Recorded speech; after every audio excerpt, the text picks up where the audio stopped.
Assalamualaikum viewers, welcome to Indus Nurses Preparation Academy. This is Ishan Ahmed. Today I am going to talk about SPSC past paper. तो SPSC past paper में 2017 का जो हम paper solve कर रहे थे, आज उसका पार्ट 4 है। तो आइए स्टार्ट करते हैं 62 क्वेश्चन नंबर से। Large infection made up of several boils is known as, एक लार्ज इन्फेक्शन है जो सेवरल बॉयल्स पे बना हुआ है, इसको क्या कहते हैं? तो इसको कहते हैं कार्बंकल। कार्बंकल में क्या होता है कि जो है इन्फेक्शन हेयर फॉलिकल से स्टार्ट होता है। ये तस्वीर में आप देख सकते हैं, हेयर फॉलिकल से इन्फेक्शन स्टार्ट होके ये लार्ज एरिया स्किन का कवर कर लेता है, इन्फेक्टेड कर देता है। रेडनेस देखो कितनी शिद्दत से है और इसमें इतना पेन होता है, तो इसको कहते हैं कार्बंकल। ये ज़्यादा एरिया जो है स्किन का इन्फेक्टेड कर लेता है, इसलिए इसको लार्ज इन्फेक्शन कहते हैं। ठीक है, carbuncle. Which of the following drug will be administered to treat anaphylaxis? Anaphylaxis reaction होता है, वो जो है किसी ड्रग की वजह से भी होता है, कोई केमिकल की वजह से होता है, कोई इंसेक्ट बाइट कर जाए उस वजह से होता है। तो उसमें कौन सी ड्रग्स देते हैं? तो उसमें जो है एपिनेफ्रिन देते हैं रिएक्शन को ओवरकम करने के लिए। ठीक है, और जो सोडियम बाइकार्बोनेट है ये एंटासिड है, ये हार्ट बर्न में देते हैं। ठीक है, जो एसिडिटी वगैरह होती है उसमें देते हैं। एट्रोपिन ये एंटीकोलिनर्जिक ड्रग है, ये जो है हार्ट रेट और बीपी को इंक्रीज़ करने के लिए देते हैं, और सीक्रेशन को कम करने के लिए, जो थ्रोट सीक्रेशन है, हमारी सलेवा सीक्रेट हो रही होती है या रेस्पिरेटरी सीक्रेशन जो है, तो सर्जरी से पहले हम देते हैं ताकि वो सीक्रेशन कम हो, एयरवे में ना सीक्रेशन आ जाए, उस कंडीशन में भी देते हैं एट्रोपिन। और एक जो है एंटीडोट कंडीशन में भी देते हैं। ऑर्गेनिक फास्फेट पॉइज़न का जो केस आता है, तो उस पॉइज़न में भी हम एट्रोपिन एंटीडोट के तौर पे देते हैं। और डिजोक्सिन एंटी अरेथमिक ड्रग है। ठीक है, एंटी अरेथमिक कार्डियो के हवाले से। अच्छा, which of the following is a vesicant drug? Vesicant drug जो है कौन सी है? डिक्टिनोमाइसिन, मॉर्फिन, एजिथ्रोसिन, वोवेरान। वेजिकेंट ड्रग जो है ये डिक्टिनोमाइसिन है।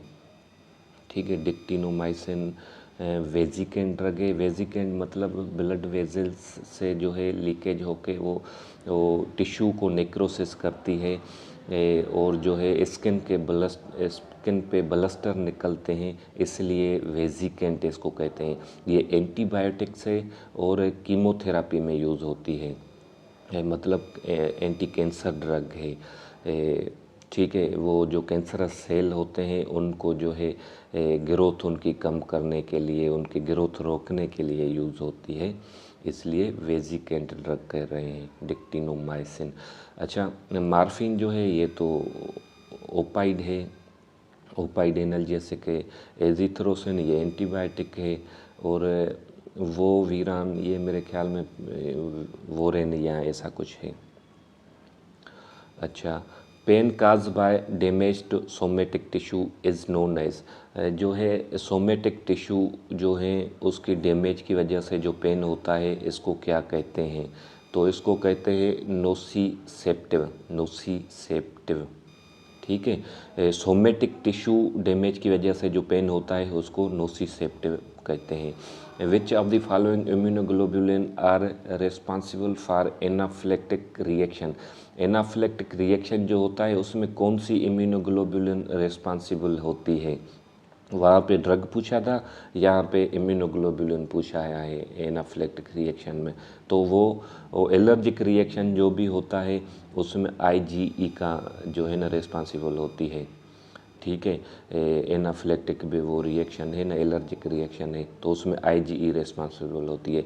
और एक्यूट इन्फेक्शन में जो है वो आईजीएम जो है ना शो होती है, और आईजीजी क्रॉनिक इन्फेक्शन को शो करती है।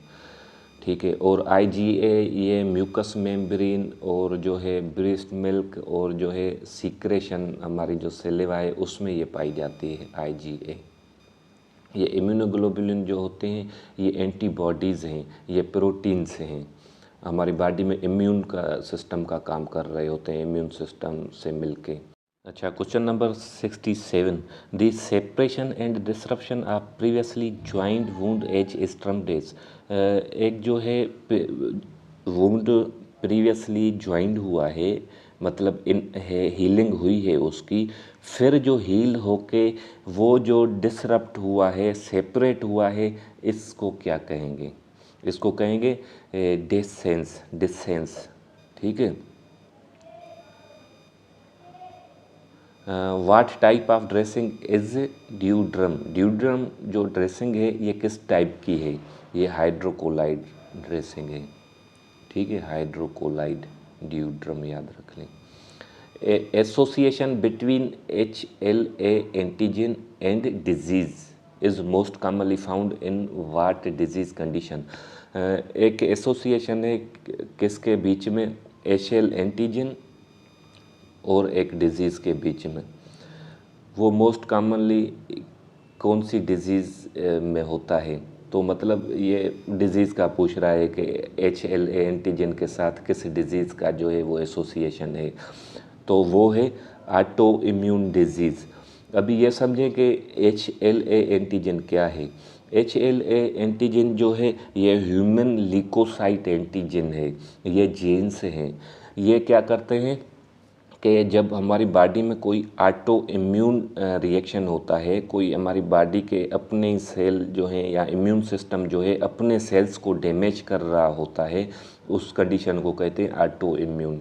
तो ऑटो इम्यून कंडीशन में HLA क्या करते हैं कि ये आते हैं और ये सेल की जो वो सेल डैमेज हो रहे होते हैं ना, उनका प्रोटीन चेक करके कोड लगा के ये देखते हैं कि ये हमारी बॉडी के सेल हैं या ये फॉरेन बॉडी है। अगर हमारी बॉडी के सेल होते हैं तो फिर इम्यून सिस्टम को कहते हैं कि ये हमारी बॉडी के ही सेल हैं जो आप डैमेज कर रहे हो, मतलब डिफ्रेंशिएट करते हैं HLA एंटीजन जो होती है। तो इसलिए ये ऑटो इम्यून डिजीज़ में ही एक्टिव होते हैं और जो है ये हमारे सेल्स को बचाते हैं डैमेज होने से। What is the most common cause of secondary immuno deficiency. Secondary immuno deficiency का मोस्ट कॉमन काज क्या होता है? तो उसका मोस्ट कॉमन काज है ड्रग्स, जो हम ये ले रहे होते हैं कीमोथेरापी में जो ड्रग्स होती है और जो है कार्टिजोन्स जो होती हैं ये इम्यूनो डिफिशेंसी कराती हैं, इम्यूनो सप्रेसेंट भी इसको कहते हैं। तो सेकेंडरी जो होता है इम्यूनो डिफिशेंसी ये ड्रग्स कराते हैं। If a person is having acute rejection of a transplanted organ, which of the following drug would most likely to be use. एक बंदा है जो एक्यूट रिजेक्शन हो रही है, एक ऑर्गन ट्रांसप्लांट कराया है, फॉर एग्जांपल जो है किडनी ट्रांसप्लांट कराई है, तो उसमें रिजेक्शन आ रहा है, तो कौन सी ड्रग हम यूज़ करते हैं? रिजेक्शन ना भी हो तो रिजेक्शन से बचने के लिए हम ड्रग यूज़ करते हैं, उस ड्रग का नाम है डेक्लिज़म। डेक्लिज़म, ठीक है, याद रख लें, ये काफ़ी एग्जाम्स में आता है। ठीक है। साइक्लोस्पोरिन ये एंटीबायोटिक है, ठीक है, और ये कीमोथेरापी में यूज़ होती है।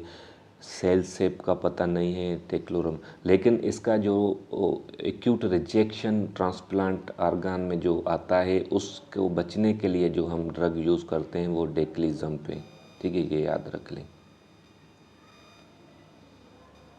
अच्छा, if the blood plasma has a higher osmolarity than the fluid within red blood cell, the mechanism involve in equalizing the fluid concentration is.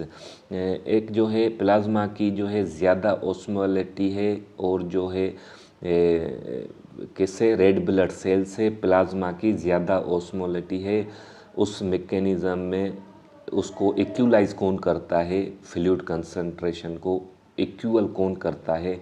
उस मैकेनिज्म को कहते हैं ऑस्मोसिस, ठीक है, osmosis. Which are the following symptoms should be watched for in a patient receiving a loop diuretic. एक पेशेंट है loop diuretic ले रहा है तो उसमें क्या वॉच करेंगे? Restlessness and agitation, paraesthesia, increase blood pressure, weak irregular pulse. हम इरेगुलर पल्स, वीक और इरेगुलर पल्स वॉच करेंगे, क्योंकि लूप डायूरेटिक जो है ये फ्लूइड बॉडी से लॉस कर देता है। तो फिर जो है ना उसकी अर्ली साइन होती है वीक इरेगुलर पल्स, जब फ्लूइड लॉस हो जाए तो डिहाइड्रेशन में पेशेंट जा रहा होता है। Which of the following should be watched for in a patient who has just undergone a total थायरॉयडटॉमी।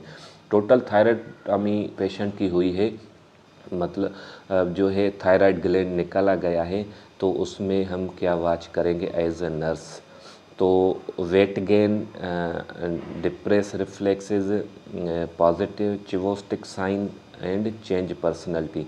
इसमें हम जो है पॉजिटिव चिवोस्टिक साइन चेक करेंगे। ये क्यों करेंगे कि ये पॉजिटिव चिवोस्टिक साइन तब आती है जब कैल्शियम की डिफिशिएंसी हो जाए, ब्लड में हाइपोकैल्सीमिया हो जाए, तो ये पॉजिटिव साइन आती है। ये कैसे चेक करते हैं? ये हमारे कान की पॉपड़ी के नीचे जो है थोड़ा सा नीचे हम टेपिंग करते हैं, 1 उंगली या 2 उंगली से। जब हम यहाँ टेप करते हैं तो फिर नाक से और अपर लिप से वो मसल्स में खिंचाव आता है। ये टेप हम यहाँ करते हैं, मसल्स खिंचाव आता है, तो इसको कहते हैं पॉजिटिव चिवोस्टिक साइन। तो ये जब थायराइडटॉमी होती है, थायराइड निकल जाता है, तो कैल्शियम की डिफिशिएंसी के चांसेस होते हैं ब्लड में। तो इसलिए हम ये चेक करते हैं कहीं कैल्शियम की डिफिशिएंसी तो नहीं हो रही है पेशेंट में। ठीक है, याद रहेगा, उम्मीद है। Which of the following surgical procedures involve removal of body organ. कौन सा नीचे जो है वो प्रोसीजर इन्वॉल्व है बॉडी ऑर्गन रिमूवल होने में? तो ट्रेक्योस्टॉमी में तो हम ट्रेकिया जो है ट्रेकिया से हम एयरवे बनाते हैं, ट्रेक्योस्टॉमी इंसर्ट करते हैं। लेप्रोटॉमी हम जो है एब्डामेन ओपन करते हैं, रिमूवल तो नहीं करते, ओपन करते हैं। मेमोप्लास्टी ये तो हम रिपेयर करते हैं, ठीक है ना, ये रिपेयर करते हैं किसी भी ऑर्गन के। अच्छा, ये मस्टेक्टोमी एक्टोमी ECTOMY जिस टर्म में लास्ट में आएगा ना, मतलब रिमूवल है।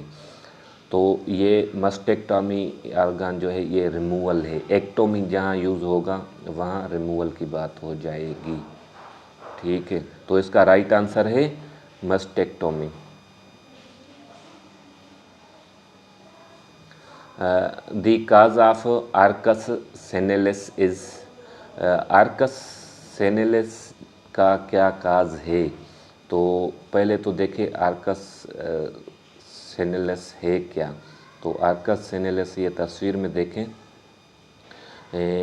ये जो है आई का जो कॉर्नियल जोन है ना, ये कॉर्नियल जोन, इससे थोड़ा सा अंदर ये वाइटिश कलर नज़र आ रहा है, सराउंडिंग चौधारी, ये जो है यहाँ पे कोलेस्ट्रॉल डिपॉजिट हो जाता है, फैट डिपॉजिट हो जाता है। इस फैट डिपॉजिट को कहते हैं आर्कस सेनेलिस। तो ये जब कोलेस्ट्रॉल, ये पूछ रहा है कि ये काज क्या है, तो ये काज ये है कि कोलेस्ट्रॉल जो है ना ये डिपॉजिट होता है। कोलेस्ट्रॉल जब ज़्यादा हो जाए तो फिर यहाँ डिपॉजिट होता है। ठीक है, तो इसको कहते हैं आर्कस सेनेलिस।